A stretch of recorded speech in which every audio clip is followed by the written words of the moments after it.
Voilà, bonjour à tous, bienvenue à notre webinaire. Vous êtes en train de vous connecter. Voilà, déjà une vingtaine de participants, j'espère que vous allez bien. Voilà, on va attendre peut-être une minute ou deux que tout le monde se connecte.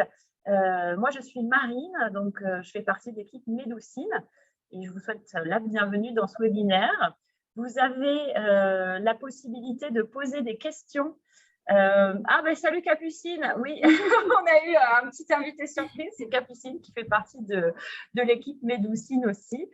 Donc, vous avez un espace, voyez, discussion dans lequel vous allez pouvoir vous présenter. Donc, n'hésitez pas à nous dire coucou, bonjour Véronique, à nous dire aussi si vous connaissez Médoucine et puis aussi pourquoi vous venez aujourd'hui. Bon, a priori, c'est que vous vous sentez un peu stressé, comme beaucoup d'entre nous, malheureusement, puisque c'est le sujet du jour. Mais voilà, et vous pouvez aussi, bien évidemment, salut Tiffany, bonjour Valérie, vous pouvez aussi, bien évidemment, poser vos questions au fur et à mesure de la présentation. Je les noterai et puis on les posera à Fanny au fur et à mesure. Alors, est-ce que vous nous entendez bien? Est-ce que vous nous voyez bien? On a juste besoin de faire un petit check. Bonjour tout le monde, je vous vois arriver, là c'est top. Bonjour, On est déjà... bonjour. Il y a du monde, c'est chouette. Oui, on est déjà 70 personnes connectées là et ça continue d'arriver. Ah, on entend bien au départ. Bon, super, donc tout le monde entend bien. Génial, il est 13h03, donc on va commencer. Donc moi, je vous le disais, je suis Marine de Médoucine. Donc juste pour vous redonner un petit peu de contexte, alors certains d'entre vous, vous nous connaissez déjà très bien. Médoucine, on est un réseau de praticiens en médecine douce. Donc on a de l'ostéopathie, de l'hypnose, de la sophrologie, d'ailleurs Veda, la médecine traditionnelle chinoise, c'est un large panel de pratiques. Et les praticiens que vous allez trouver donc, dans le réseau et sur notre site, ce sont des praticiens qui ont été sélectionnés pour leur formation, leur réputation et leur expérience. Et donc, bonjour Laurent, ça va, voilà, super, vous commencez à vous présenter, c'est très bien, je suis attirée par les petits messages qui arrivent.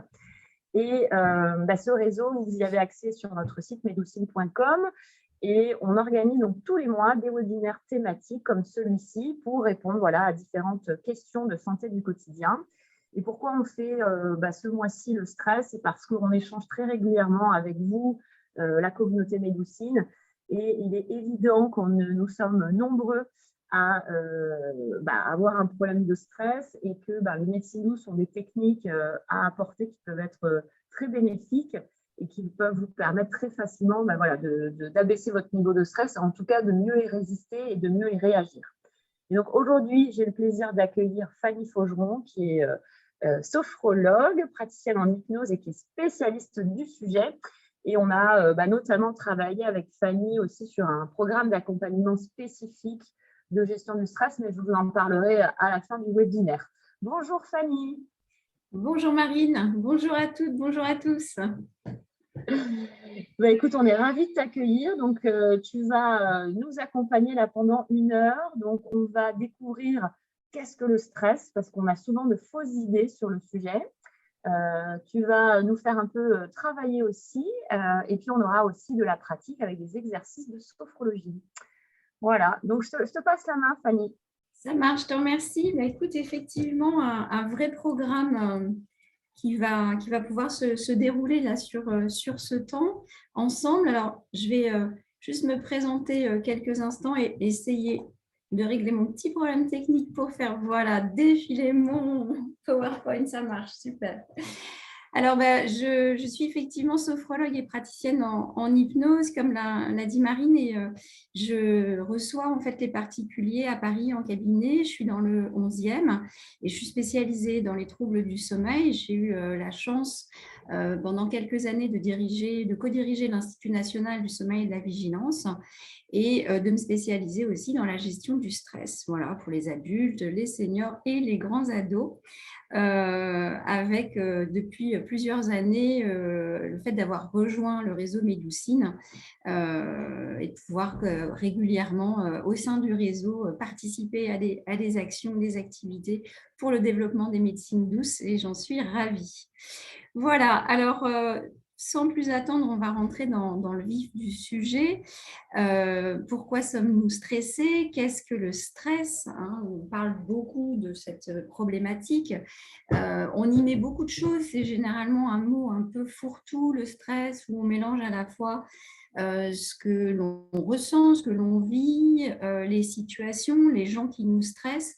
Et quand on pose la question de manière globale, qu'est-ce que le stress pour vous? On peut avoir vraiment différentes réponses, mais on va voir finalement que le stress, c'est une seule chose, c'est une réaction, vraiment un mécanisme très particulier, très spécifique, qui est une réaction normale de notre organisme qui doit à un moment donné s'adapter, faire face à une situation et réagir.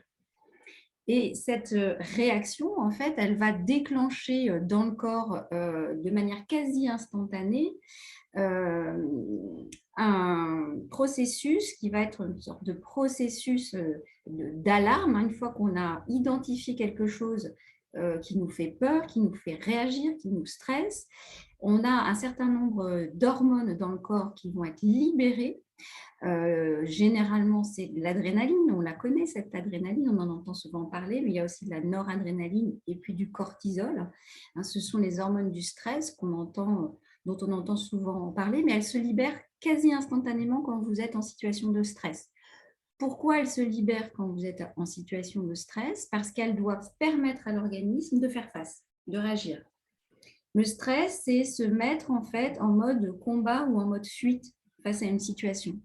Et pour ça, il faut que mon organisme puisse se mobiliser. Mes muscles, par exemple, doivent pouvoir réagir pour éventuellement prendre ma tête à, enfin, pas ma tête à mon cou, mais prendre, comment on dit là, mes jambes à mon cou. Mes jambes à mon cou, voilà.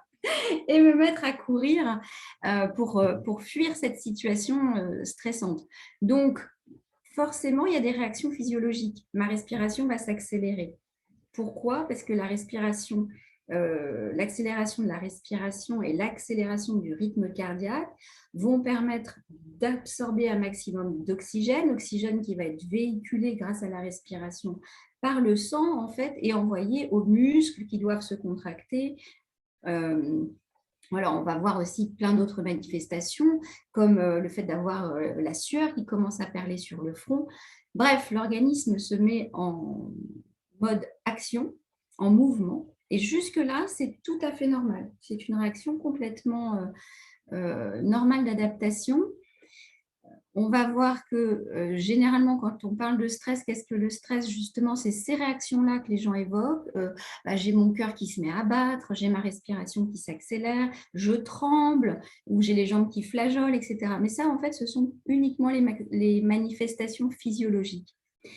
Et c'est un phénomène en fait qui est ancestral. Il faut vraiment s'imaginer que ce mode de réaction, ça nous vient quasiment de la préhistoire, hein, où finalement le stress était une façon pour l'être humain, hein, pour l'espèce humaine, de s'adapter. L'organisme devait s'adapter pour survivre. Hein, donc c'était vraiment un mode survie. Je me cache dans ma grotte ou je prends mes jambes à mon cou et je cours. Ça, c'est vraiment la définition la plus stricte et la plus simple du stress. Après, on va voir qu'il y a des manifestations à plusieurs niveaux, on va voir qu'il y a plusieurs façons d'être stressé, que ça a des répercussions différentes, etc. Mais si on s'arrête là, c'est une définition qui nous permet de déjà relativiser un petit peu et de se dire, en fait, c'est mon corps qui s'adapte, mon organisme qui s'adapte à une situation. C'est pas que je ne sais pas gérer, c'est pas que je suis incapable de faire face à des situations, c'est juste que mon organisme se mobilise. Et ça, c'est intéressant de l'avoir en tête parce que justement, quand on veut transformer un peu son stress en une énergie plus positive, c'est d'identifier que dès que je me mets comme ça dans cette phase, c'est qu'en fait, c'est positif, c'est mon corps qui s'adapte. Ça, c'est un premier point. Ce qu'il faut comprendre à ce stade-là, c'est qu'il n'y a pas de bon et il n'y a pas de mauvais stress. Juste une réaction normale. Hein, on pourra parler après de bon ou de mauvais stress, mais quelque part, c'est presque une expression un peu galvaudée, bon ou mauvais stress. Il n'y en a pas vraiment à ce stade. Ce qu'on va par contre différencier, c'est des phases. Il y a plusieurs phases dans le stress. Ce que je viens de vous décrire, c'est ce qu'on appelle la phase d'alarme. Tout d'un coup, ça se déclenche dans mon organisme. J'ai une situation qui me met en stress, par exemple un examen, un oral, un entretien d'embauche ou quelque chose de complètement différent. Je suis dans le train, mon train a du retard, on nous annonce du retard, je vais être en retard à un rendez-vous. Tout ça, ça va être une phase d'alarme. Je vais me mettre tout d'un coup un peu à paniquer, comme on dit. Et puis, normalement, si l'élément qui me stresse est terminé, passé, j'ai passé mon entretien, je sors de la salle de l'entretien, toutes ces fonctions physiologiques, elles retombent, ma respiration ralentit, mon cœur ralentit, j'ai plus les mains moites, je retrouve mon énergie normale, c'est passé, c'est derrière moi. Jusque-là, tout va bien. Ça fonctionne de manière assez systématique et identique pour chaque personne. Je pense que vous avez tous, et vous pouvez nous le dire dans le chat, eu des situations de ce type où ça monte d'un coup, ça, je stresse, l'événement stressant passe et hop, tout revient à la normale. Par contre, je peux aussi dans ma vie, et c'est souvent le cas pour bon nombre d'entre nous, on est même sophrologue logé à la même enseigne, et on a aussi dans nos vies, même si on a des outils pour gérer des périodes de stress qui peuvent soit être réguliers, récurrents, soit différents stress qui vont s'enchaîner tout au long d'une semaine, d'un mois, d'une année. Là, on va rentrer dans une deuxième phase qui va être une phase de résistance. Dans l'alarme, je mobilise toute mon énergie pour faire face de manière ponctuelle à une situation. Donc, ça mange de l'énergie, ça va consommer beaucoup d'énergie. Mais comme après, tout se calme et je peux du coup me reposer, me récupérer, me ressourcer, tout va bien au niveau de l'organisme. Il y a un effet de compensation. Par contre, si la situation qui me stresse perdure dans le temps. Admettons que je suis dans une situation professionnelle stressante. Je travaille par exemple dans la communication événementielle et très très régulièrement, on a des phases comme ça d'organisation d'événements avec une intensité de travail énorme, des deadlines importantes, etc., etc. Je suis soumise à un stress le même de manière répétée. Ou alors, autre exemple,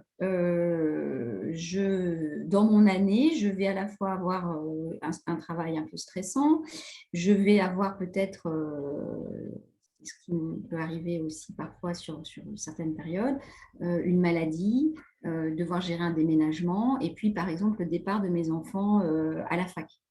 Je vais avoir plusieurs comme ça éléments stressants dans mon année.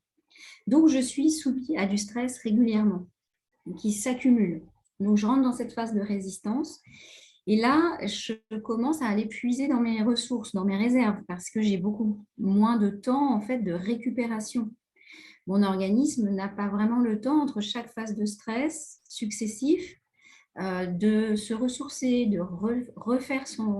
recharger ses batteries, refaire son énergie, puisque le stress va fatiguer, va creuser dans nos réserves, etc., etc.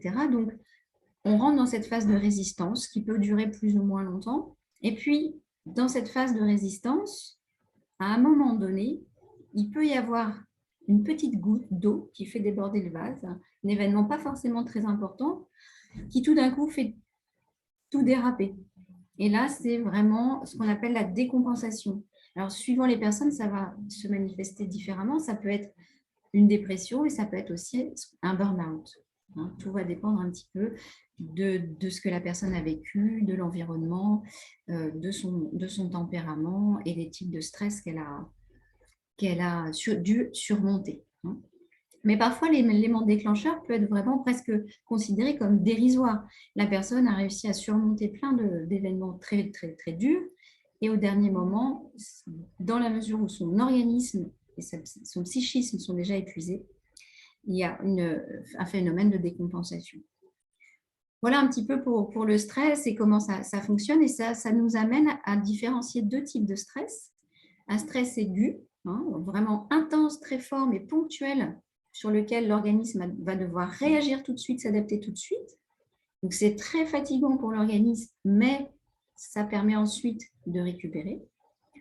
Il peut y avoir des conséquences aussi à ce type de stress aigu. Il peut y avoir du stress post-traumatique, si l'événement est traumatique, traumatisant, très fort. Il peut y avoir ensuite des conséquences dans le temps. Mais on va différencier ce stress aigu du stress chronique, qui est plus celui dont je vous ai parlé dans la phase de résistance, cette situation qui s'installe dans la durée, ou un certain nombre de situations stressantes qui s'enchaînent dans la vie de l'individu.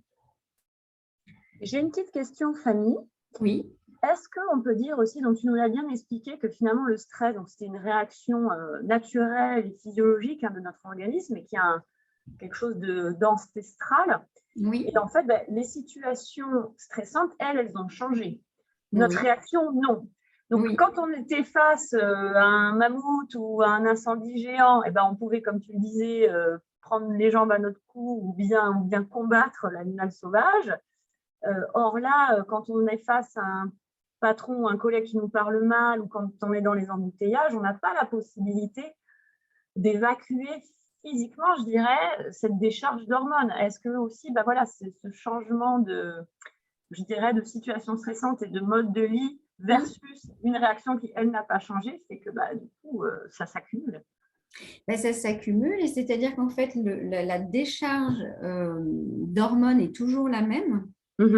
Mais effectivement, on aura moins la possibilité en fait de décharger cette tension, à la fois physique et nerveuse qui se déclenche, puisque comme tu l'expliques très bien, face à un patron, on ne va pas tout d'un coup partir en courant, donc ni lui exploser au visage. On va devoir gérer. Donc, il va falloir ensuite, et c'est un peu ce qu'on verra dans les pratiques et puis dans la suite, il va falloir apprendre à gérer différemment ces situations et à trouver d'autres moyens, d'autres exutoires pour libérer cette charge hormonale importante, se détendre, faire de la relaxation, de la récupération, faire du sport, on va le voir. Il y a différentes approches qui vont nous permettre de récupérer plus facilement. Ok, super, merci Fanny. Je t'en prie.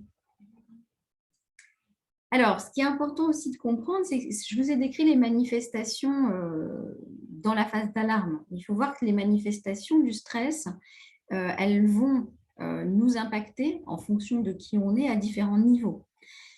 Heureusement, on ne sera pas tous impactés toujours de la même façon. On est aussi différents face au stress, même si l'organisme réagit de la même façon. Chaque individu va réagir aussi à sa manière. Et le stress va avoir 3 terrains d'expression, 3 niveaux en fait d'expression.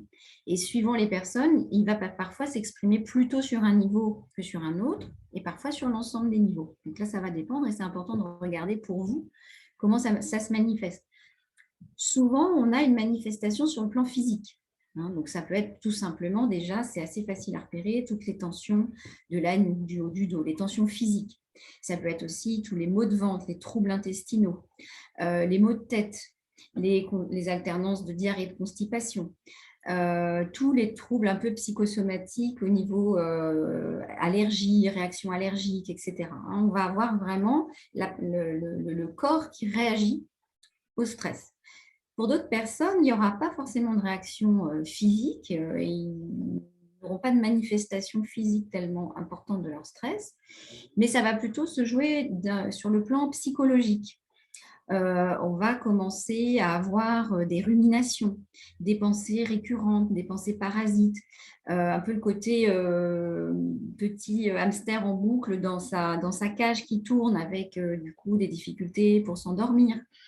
Se sentir aussi un peu léthargique ou démotivé. Et puis, la partie émotionnelle.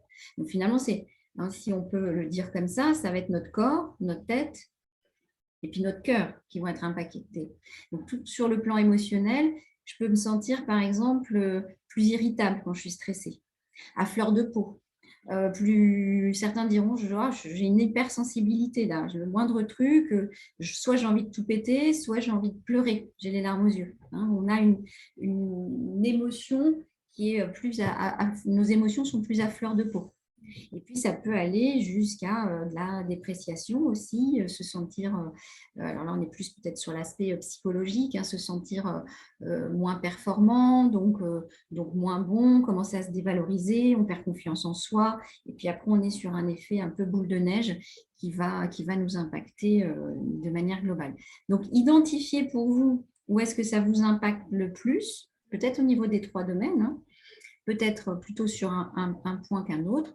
Dans la partie psychologique, on a aussi tous les problématiques de concentration, d'attention, de mémorisation. Hein. C'est plus difficile parfois d'être attentif ou de se concentrer. On a une sorte de charge mentale importante qui fait que on a beaucoup de mal à prendre des décisions, à élaborer un raisonnement clair, par exemple. Voilà. Donc, identifiez pour vous. Chacun est différent, certes, mais le stress va avoir ces 3 terrains comme terrain d'expression et de repérer où ça s'exprime de manière importante chez nous peut nous aider à trouver aussi des solutions adaptées.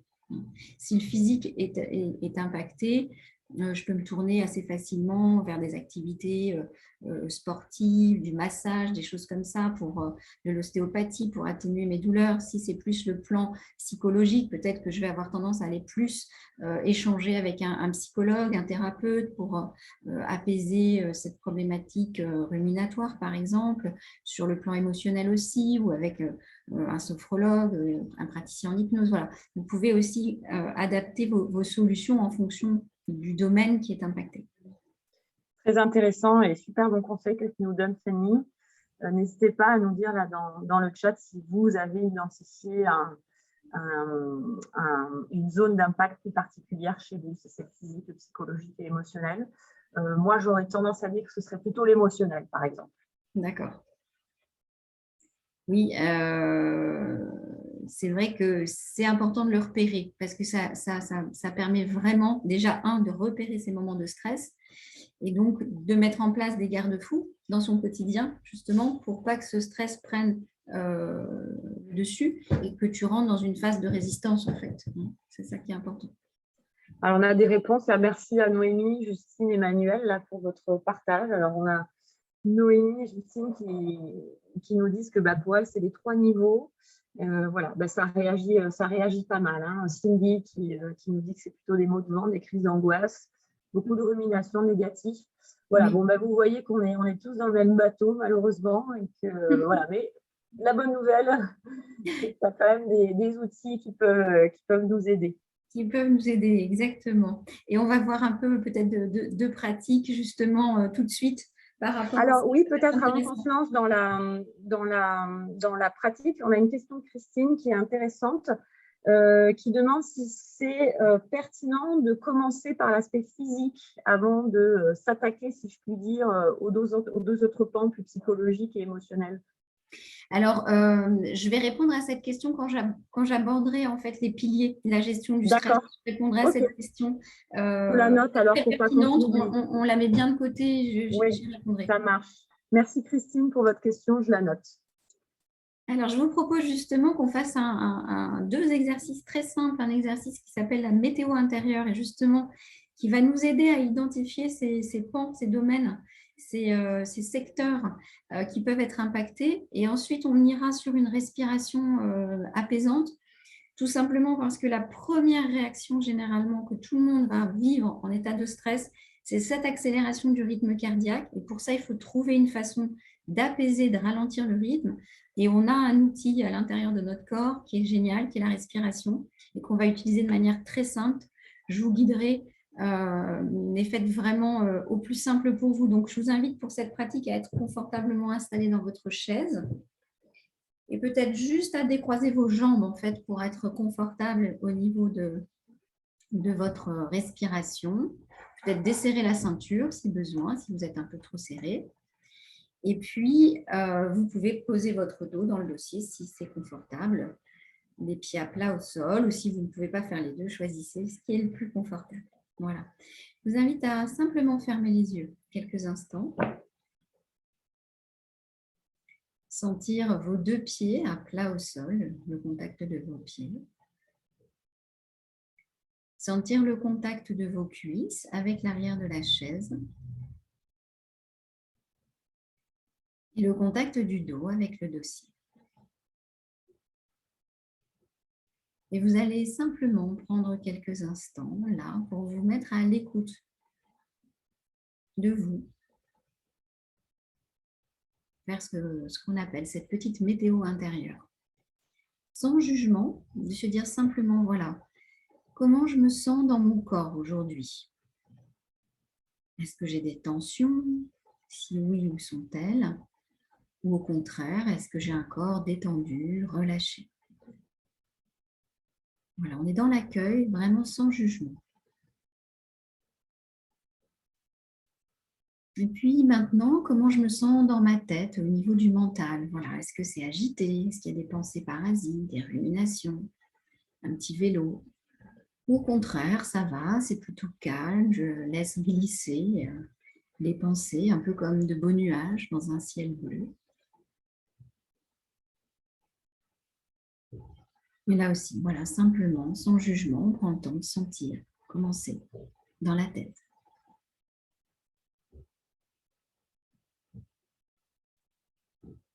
Puis vous portez votre attention au niveau de votre cœur, de vos émotions, comment vous vous sentez aujourd'hui, joyeux, enthousiaste, heureux, ou toute autre émotion qui est là pour vous.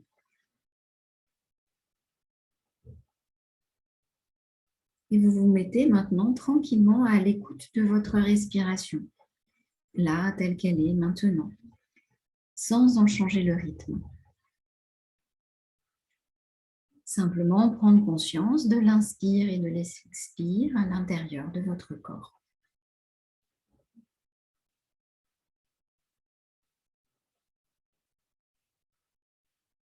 Et on va faire ensemble des respirations calmantes, apaisantes. L'objectif va être simplement d'inspirer par le nez en laissant un peu le ventre se gonfler comme un ballon et de souffler par la bouche en imaginant que l'on souffle lentement dans une paille. Voilà, chacun tranquillement à son rythme. On va commencer par vider l'air. Et on inspire par le nez en laissant le ventre se gonfler. Et on expire doucement par la bouche, comme si on soufflait dans une paille, lentement. Tout doucement, le plus lentement possible. Tout doucement, tout doucement. Et vous continuez à ce rythme. Deuxième fois, j'inspire profondément par le nez. Le ventre se gonfle, expiration toute douce par la bouche. Lentement. Le plus lentement possible, vous allez jusqu'au bout de l'expire. Puis vous allez le faire à votre rythme une troisième et dernière fois.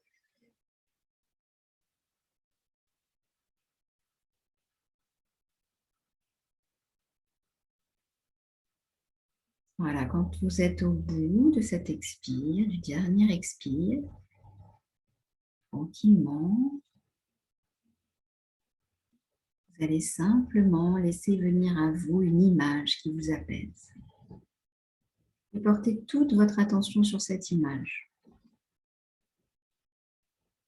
Ce peut être une image d'un paysage agréable, un bord de mer, une rivière.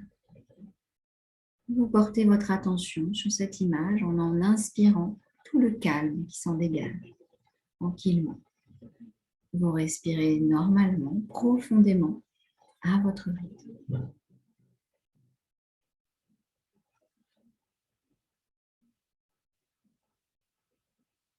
Et vous laissez le calme s'installer tranquillement à l'intérieur.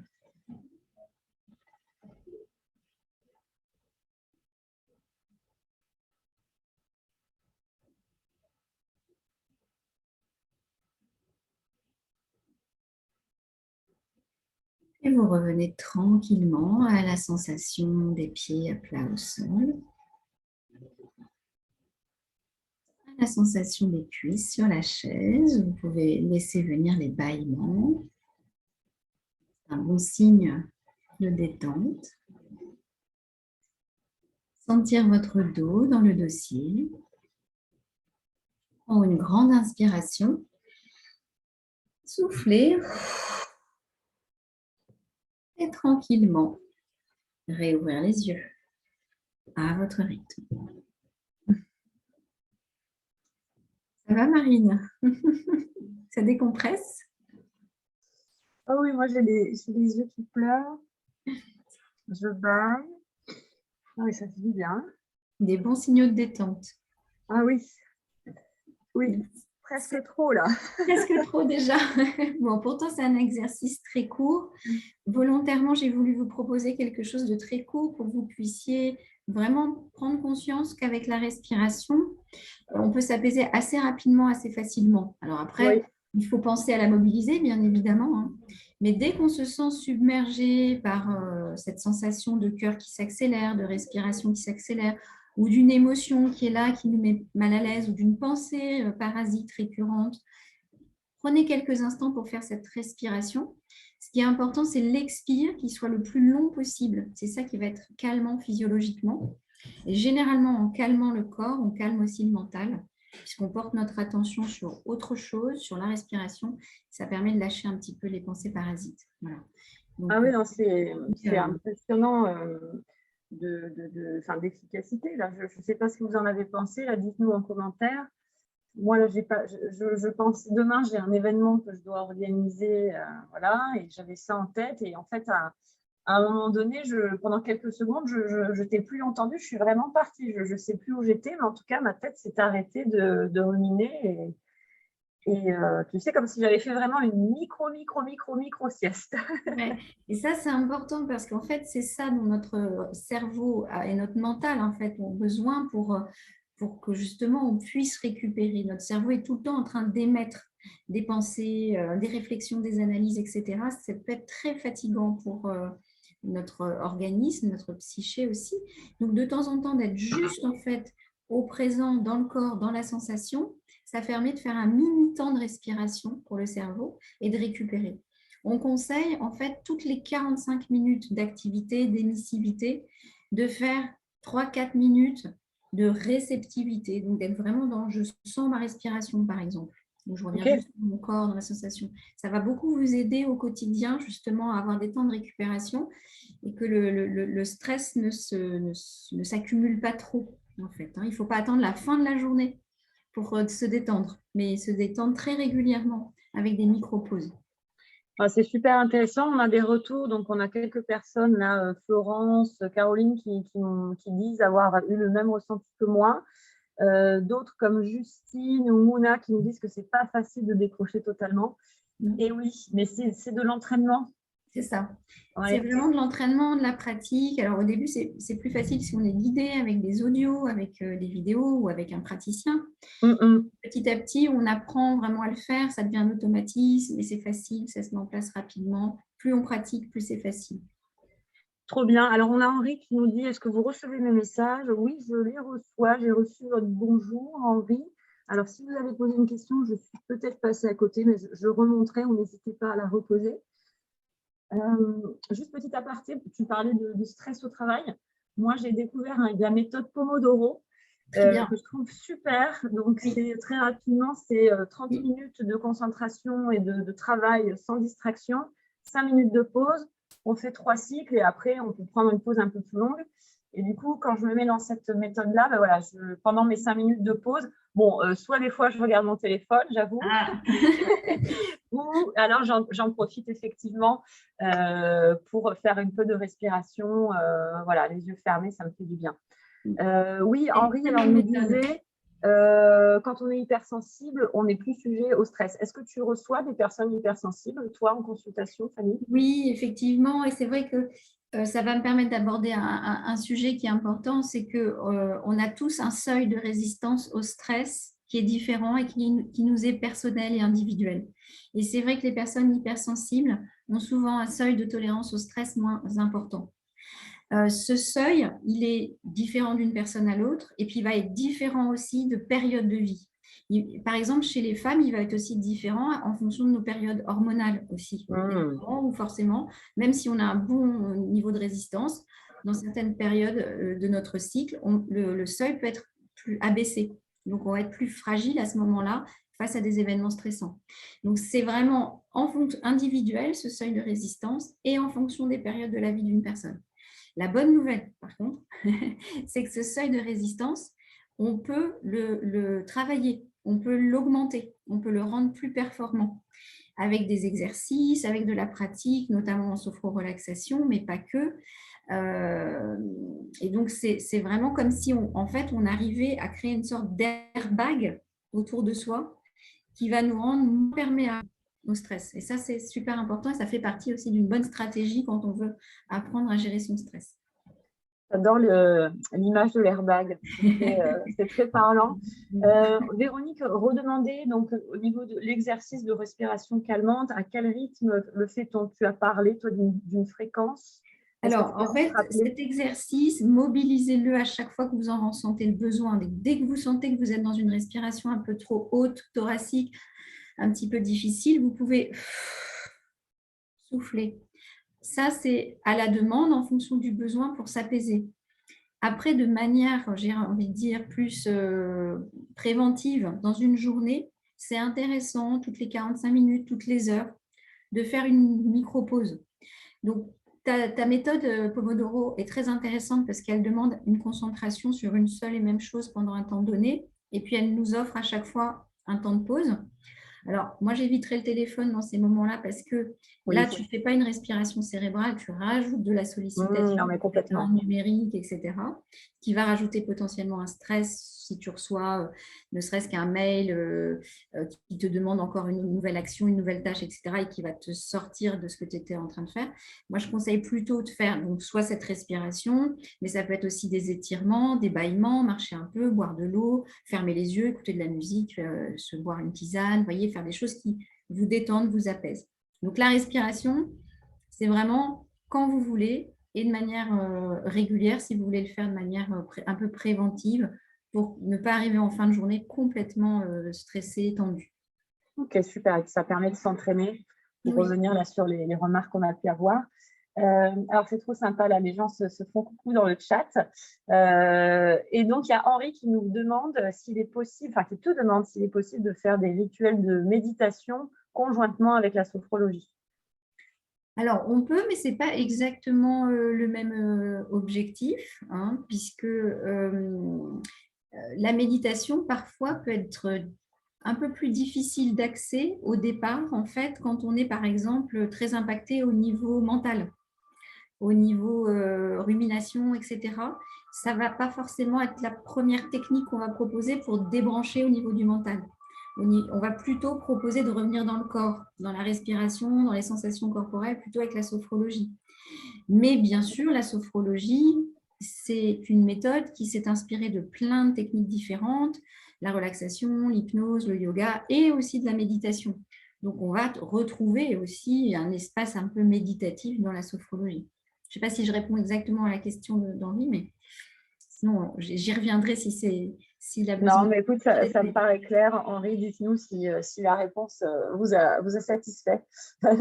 On peut enchaîner sur les facteurs de stress. Oui, parce que c'est vrai que c'est important aussi de les identifier pour soi aussi, parce que parfois on se retrouve dans des situations qui nous stressent et on a l'impression en fait que c'est global, c'est notre vie qui nous stresse, etc. Et que si on se pose un petit peu plus sur les facteurs en eux-mêmes, et qu'on les identifie, ça va nous permettre parfois de pouvoir, je vous présenterai ensuite une approche, prendre du recul, dédramatiser certains points, et puis peut-être transformer aussi en énergie plus positive ces stresseurs. Alors, on classe en fait les stresseurs, donc ce qui va nous déclencher ces manifestations de stress en plusieurs rubriques. On a tout ce qui appartient notamment d'abord à la santé physique et l'aspect physique, donc c'est les douleurs, c'est les maladies, c'est les tensions. Tout ça va potentiellement générer du stress. On a aussi tout ce qui est de l'ordre du relationnel et du familial. Donc, c'est tous les grands événements de la vie, par exemple, hein. Les divorces, mais aussi les mariages, même les événements positifs, en fait, de nos vies peuvent être source de stress. Ça, c'est important de l'avoir en tête aussi, parce que parfois, les gens disent, je ne comprends pas, en fait, tout va bien dans ma vie, mais je suis stressée. Ben oui, mais parce qu'un événement, aussi heureux soit-il, peut aussi engendrer du stress, puisque c'est une adaptation, un changement, hein. Le changement est un grand stresseur. Dans les autres stresseurs, on a également tout ce qui est de l'ordre du social, du financier, hein. Donc, ça peut être des problématiques financières, de dette, par exemple, mais aussi quand on est à découvert, ou quand on peut parfois, dans son environnement, se sentir en insécurité chez soi, ou les incivilités qu'on peut aussi rencontrer parfois dans les transports, etc. Donc là aussi, ça peut être source de stress pour certaines personnes. Et puis, on a bien entendu les stresseurs professionnels avec la charge de travail, les horaires de travail, les relations interprofessionnelles, le type d'activité aussi, la pression, les conflits avec un collègue, la hiérarchie, etc. Donc, voilà, identifiez bien pour vous les différents domaines. Parfois, c'est un seul domaine qui nous impacte, parfois, c'est plusieurs, hein, comme pour les différents canaux d'expression du stress, hein, suivant les personnes, impacter toujours dans les mêmes domaines. Essayez de les lister, c'est intéressant. Et on va essayer, en les listant, ensuite de distinguer ceux qui sont plutôt extérieurs à vous, ceux qui sont plutôt externes, et qui généralement peuvent être partagés de manière objective, je vais le mettre avec des guillemets, par tous. Alors, par exemple, hein, si je reprends un peu ce qu'on a traversé tous ensemble ces derniers temps, bien évidemment, cette épidémie Covid, c'est un stresseur, pour le coup, objectif, partagé par tous. Mais là encore, on n'a pas tous réagi de la même façon, hein. On a eu tous notre seuil de résistance au stress. On a eu tous nos filtres aussi, en fonction de notre éducation, de notre histoire, de notre personnalité, en fonction de la récurrence aussi des épisodes stressants dans nos vies, hein. Tout ça va faire qu'on va réagir différemment. Est-ce que j'ai plutôt un tempérament optimiste ou un tempérament pessimiste? Quelles lunettes, en fait, je mets et avec quelles lunettes je vois le monde? Donc, même si le stresseur paraît objectif, le même pour tous, il reste souvent individuel. Parce qu'il reste, en fait, on va dire, coloré par nos propres personnalités, nos émotions, etc. C'est pour ça que dans une équipe, parfois au travail, quand on travaille sur une meilleure compréhension du stress au sein d'une équipe, c'est important d'identifier ça, parce que parfois, on se dit, mais c'est pas possible, pourquoi lui, il stresse à ce point-là pour ce truc, alors que franchement, pour moi, ça n'a aucun impact. Et en fait, on s'aperçoit qu'en comprenant que la réaction, elle est individuelle, ça permet de dédramatiser souvent des problématiques au sein d'une équipe et de mieux aborder les situations collectives ensemble.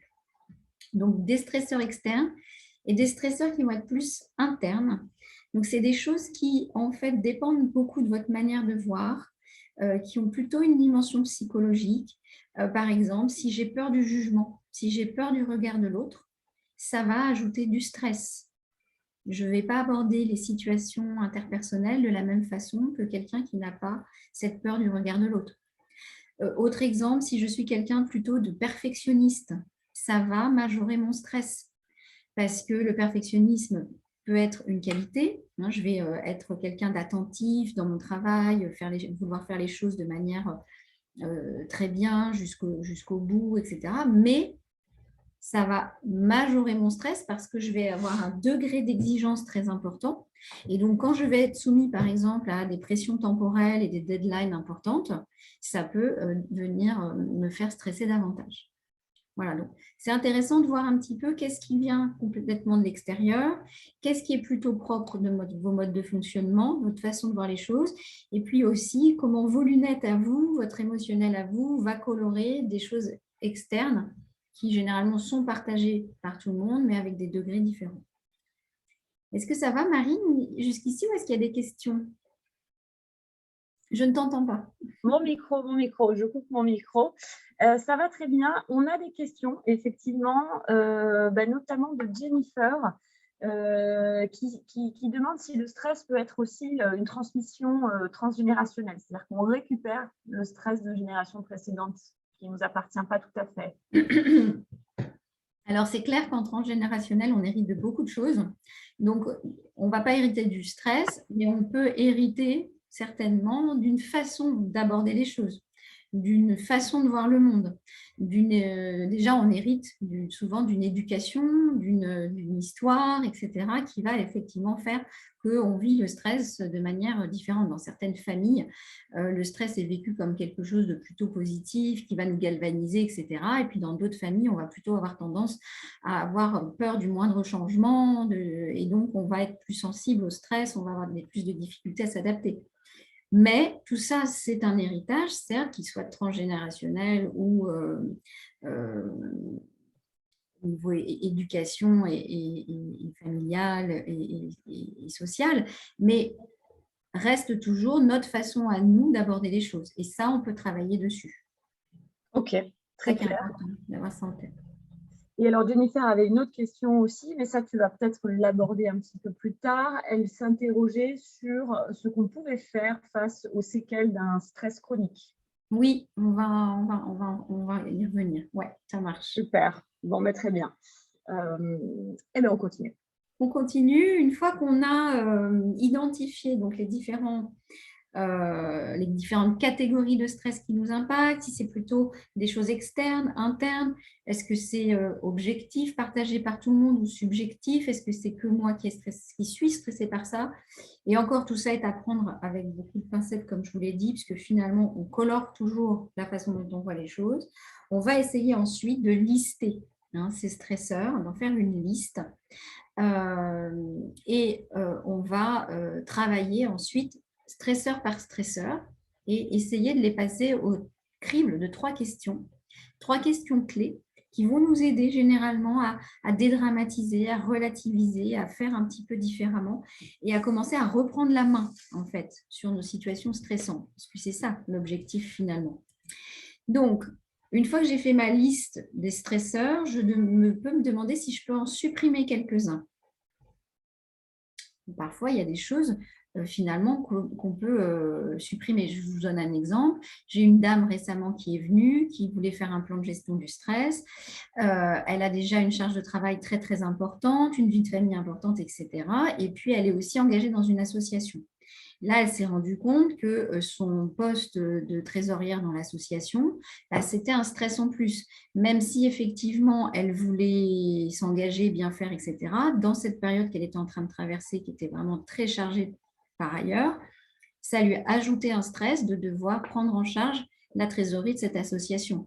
Donc là, typiquement, elle a pu mettre une action en place et trouver un remplaçant et demander effectivement à ne plus avoir cette fonction dans l'association pendant un certain temps, tout au moins, pour pouvoir enlever une partie de sa charge, une partie de quelque chose qui l'a stressée, parce qu'elle voulait bien faire et ça lui prenait beaucoup de temps. Et elle s'est aperçue que c'était plus possible en fait de faire l'ensemble. Donc ça peut être une façon de voir aussi les choses. Et petit à petit, de cette manière-là, soit de supprimer un stresseur, soit de le relativiser. Ensuite, on peut aussi se poser la question, est-ce que cette situation, elle va évoluer rapidement? Si oui, tant mieux. Ça veut dire qu'effectivement, dans quelques temps, quelques semaines, je vais pouvoir lever le pied, passer à autre chose. Là, par exemple, Marine, tu parlais d'un événement que tu dois organiser. Bon, c'est assez ponctuel. Ça te génère un stress là d'organisation sur le moment, mais une fois que c'est passé, c'est demain, ce sera terminé, tu vas pouvoir passer aussi à autre chose. Donc, ça permet là aussi de relativiser. Et si c'est plus long, comment je vais m'adapter? Et là, on peut réfléchir du coup, au lieu d'être dans je subis, se dire qu'est-ce que je peux mettre en place?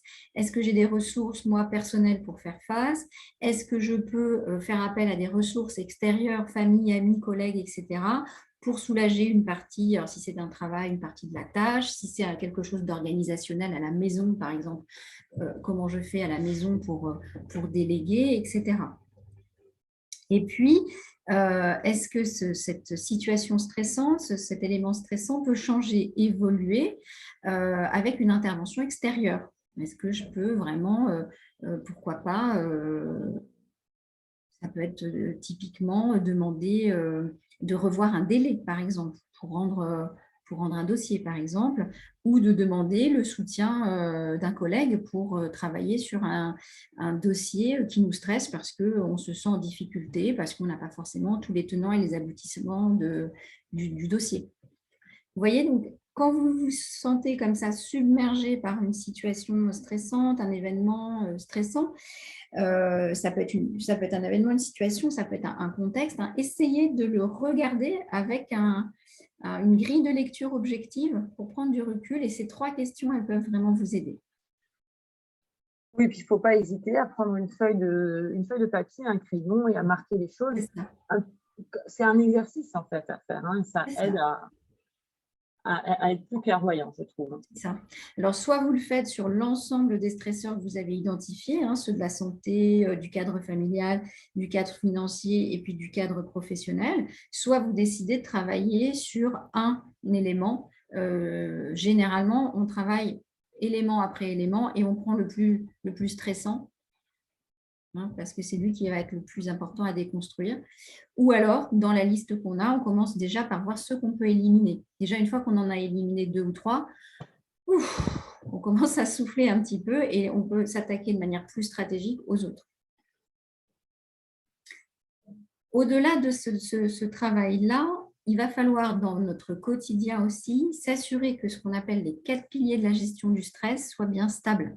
Hein, si vous avez une table, elle a besoin de ses 4 pieds pour tenir. Eh bien, nous, face au stress, on a besoin de nos 4 piliers aussi.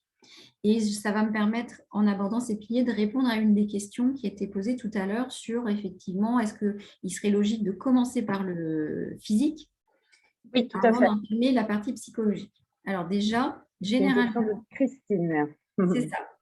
Généralement, quand on a une période de stress importante, quand on est dans une période de stress chronique notamment, il va falloir s'assurer que le sommeil soit préservé. Alors, généralement, ce qui se passe, c'est que mon stress risque d'impacter mon sommeil. À partir du moment où je stresse, que j'ai des ruminations mentales ou des tensions physiques, je vais avoir du mal à lâcher prise et à me laisser aller au sommeil. Si mon sommeil est impacté, si je dors moins bien, si j'ai un sommeil de moins bonne qualité, ça va aggraver mon stress. Je serai moins résistant. Mon seuil de résistance sera plus bas. Donc, en état de stress, en période de stress, la vigilance à avoir, c'est vraiment sur le sommeil. Et si on doit souvent faire une action prioritaire, ça va répondre à la question de Christine, c'est de commencer déjà par bien gérer son sommeil, faire en sorte de mieux dormir, d'avoir suffisamment de sommeil, de trouver des techniques pour apaiser son mental, détendre le corps et pouvoir avoir un sommeil de meilleure qualité. C'est vraiment une base. D'ailleurs, excuse-moi Fanny, mais j'ai toujours Christine qui nous dit qu'elle doit partir à 14 h. Effectivement, il nous reste 6 minutes. On va peut-être un tout petit peu déborder, mais on va essayer d'accélérer parce que voilà, on sait que vous avez aussi des journées bien remplies. Voilà, je me permettais on est presque à la fin. Je termine sur les piliers. Voilà. Et puis je ferai une pratique de 5 minutes que vous puissiez repartir détendu. Donc le sommeil. Ensuite, on a l'activité physique. C'est important. Ne lâchez pas le sport quand vous êtes stressé ou mettez du sport en place. Vous avez besoin d'un exutoire, de quelque chose pour relâcher les tensions physiques. Le sport est très intéressant parce qu'il a aussi pour fonction d'améliorer le sommeil profond, la quantité de sommeil profond. Donc, c'est vraiment tout bénéfice, j'ai envie de dire, de faire du sport quand on est en état de stress. Ça va aussi compenser, vous allez générer des hormones beaucoup plus positives, des hormones de bien-être, des endorphines notamment, et ça va être très, très salvateur pour le corps. Au niveau de l'alimentation, c'est souvent là aussi où ça dérape et ça déraille quand on est stressé, on a tendance à l'épuiser dans le sucre. C'est une fausse bonne idée, ça nous apaise peut-être sur le coup d'un point de vue émotionnel, mais le sucre fatigue. Donc au contraire, essayez d'avoir plutôt une alimentation riche en vitamines, en oligo-éléments, en minéraux, en fruits, en légumes, donc en protéines, pour que votre corps, qui est fatigués et épuisés, hein, dont les ressources sont épuisées par le stress, soient correctement régénérées. Et puis enfin, c'est s'accorder des temps de récupération. Donc, on a commencé à parler des micro-pauses, mais au-delà de ça, c'est débrancher le week-end et récupérer réellement, avoir des activités de loisirs pour se changer les idées, pour créer du lien social. C'est des temps de relaxation, c'est des temps de yoga, de méditation, des moments où vous ne faites rien, où vous faites la sieste, où vous bouquinez, où vous vous ressourcez. C'est fondamental et c'est ce qui permet justement de ne pas de contrebalancer ce stress chronique. Hein, c'est vraiment d'avoir le sommeil, l'activité physique, l'alimentation et des temps de récupération suffisants pour régénérer l'organisme et qu'il soit plus fort, que votre seuil de résistance au stress soit meilleur. Voilà, donc j'espère que ça répond du coup aux 2 questions que j'avais laissées en suspens pour ce moment. Oui, alors on a beaucoup de questions aussi sur le sommeil. Alors malheureusement, c'est un très vaste sujet qu'on ne va pas pouvoir traiter forcément là. Mais c'est une belle ouverture sur ce que je voulais vous dire, c'est que évidemment, là, on est sur quelque chose d'assez généraliste. Le stress, on l'a vu, c'est quand même un sujet qui est très personnel et qu'il ne faut pas hésiter. Si vous avez des questions a posteriori, on va vous envoyer un email avec les slides et le replay. Vous pouvez également nous envoyer vos questions, on les transmettra à Fanny. Et aussi, évidemment, on ne peut que vous encourager à, si vous en ressentez le besoin, à prendre rendez-vous. Fanny, toi, tu consultes à Paris, mais tu fais aussi du distanciel, il me semble. Oui, en visio. Voilà, donc il ne faut pas hésiter. Je rappelle aussi que les pratiques dont on parle, la sophrologie, l'hypnose notamment, mais il y en a d'autres, sont des pratiques complémentaires. Donc, si vraiment vous avez un problème de stress qui est très, très présent avec des conséquences physiques importantes, on vous invite bien sûr à aller voir votre médecin en première attention. Ça, c'est hyper important. Et avant qu'on se quitte du coup avec un deuxième exercice donc, de sophrologie, je voulais juste vous parler de ce que j'ai évoqué en tout début de webinaire. Peut-être, si tu peux nous mettre la slide. Moi, je connais bien Fanny parce qu'on a travaillé sur un projet de programme de gestion du stress. Donc là, vous en avez un petit aperçu. Donc, ce webinaire vous a donné à voir ce que Fanny peut vous apporter en connaissant sur vous-même, sur ce qu'est le stress et comment votre corps et votre mental y réagissent. Et surtout, on a élaboré avec Fanny une série de modules dans lesquels vous allez retrouver en fait des techniques et des exercices pratiques qui vont vous apprendre à créer ce fameux airbag dont parlait Fanny.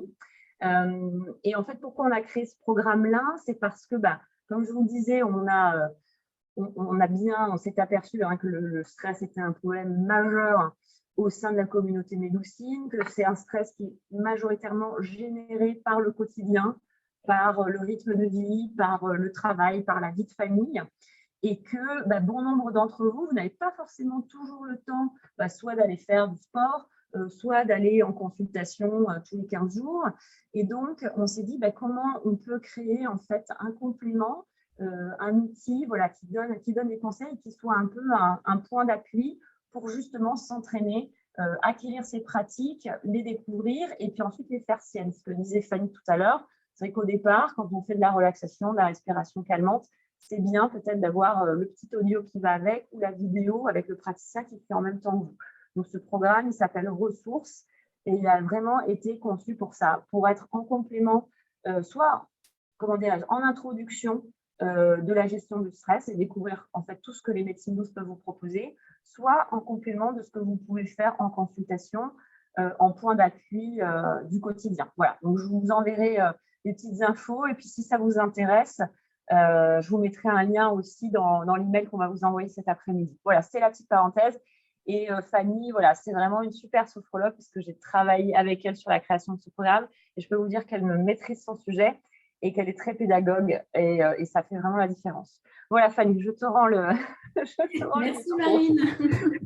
Alors, place à la pratique. Je vous invite vraiment à prendre 5 petites dernières minutes pour bénéficier de ce temps pour vous. Voilà, c'est un exemple de micro temps de récupération qu'on peut mettre en place dans son quotidien et justement mieux gérer son stress au quotidien. Donc, installez-vous confortablement dans votre chaise. Pieds à plat au sol, jambes décroisées, le dos dans le dossier. Laissez-vous simplement guider par ma voix. Je vous guide sur une relaxation très simple avec l'évocation d'un joli nuage.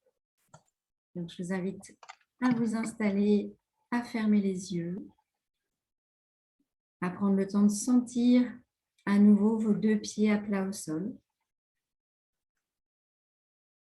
Sentir votre dos dans le dossier de la chaise. Vos cuisses sur le fauteuil. Vous revenez tranquillement à vous, à votre respiration. Et je vous invite, comme tout à l'heure, à faire une respiration profonde par le nez. On inspire, on laisse le ventre se gonfler. Et on expire par la bouche. Laissez partir dans le souffle les tensions, les préoccupations. Et vous pouvez simplement commencer à relâcher votre visage, tous les muscles de votre visage. Relâchez vos mâchoires, l'arrière de la tête et le cou. Et vous prenez tranquillement conscience de la détente qui s'installe dans cette zone, visage, mâchoire, arrière de la tête et cou.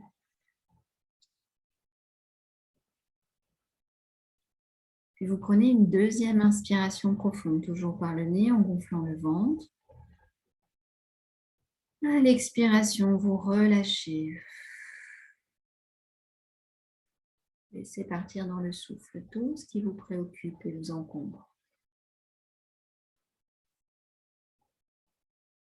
Relâchez bien vos 2 épaules maintenant.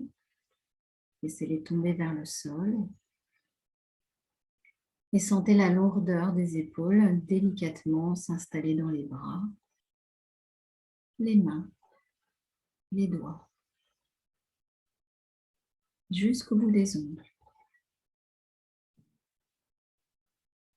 Et vous prenez conscience de la détente qui s'installe dans cette zone, épaules, bras, mains.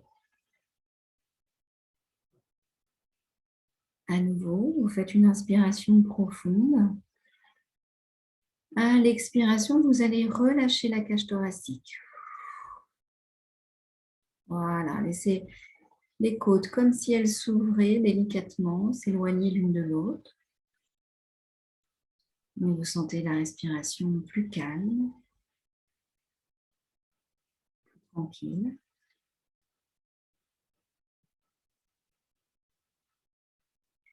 Vous desserrez votre ceinture abdominale maintenant, vous relâchez votre ventre. Faites en sorte qu'il devienne nu, détendu.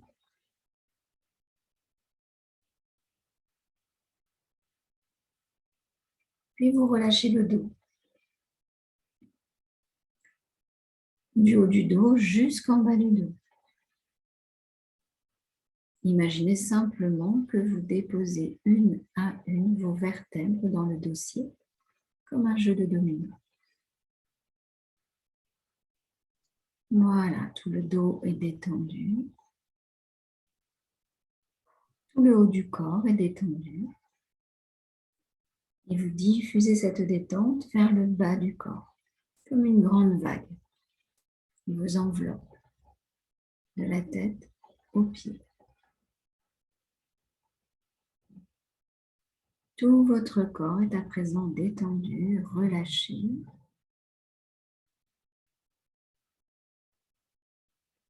Et vous allez pouvoir imaginer au-dessus de votre tête un nuage, un joli nuage tout blanc, cotonneux, tout doux comme de la ouate.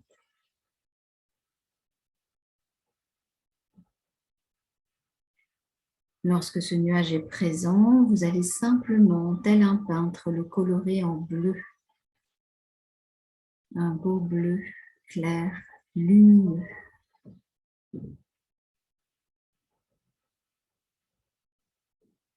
Et vous laissez descendre délicatement ce nuage. Il va vous envelopper le visage, Et au fur et à mesure qu'il descend, vous sentez le calme s'installer profondément, tranquillement. Voilà, il vous enveloppe les épaules, le haut du corps.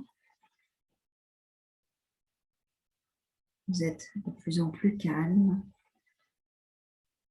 Il vous enveloppe le ventre, le dos, tout le buste maintenant. Et le calme est encore plus profond. Puis le nuage descend et vous enveloppe maintenant jusqu'aux pieds, tout entier, tout entière. Vous êtes complètement baigné dans ce nuage. Et vous pouvez vous laisser flotter, détendu.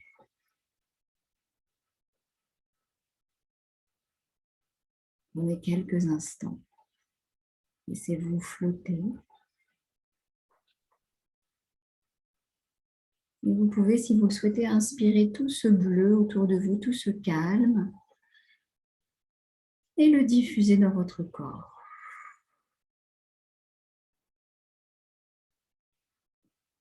Voilà. Vous accueillez le calme à l'intérieur. Le maintenez encore quelques instants.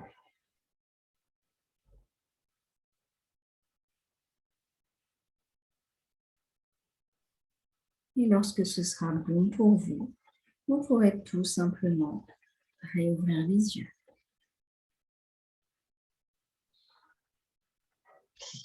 Merci beaucoup, Fanny. C'était top. Merci à vous, chers participants, de votre présence et puis de vos questions, de vos interactions. C'est toujours un plaisir d'échanger avec vous. On espère que cette séance, enfin ce webinaire, pardon, vous a appris des choses, que ces exercices de sophrologie vous ont fait du bien.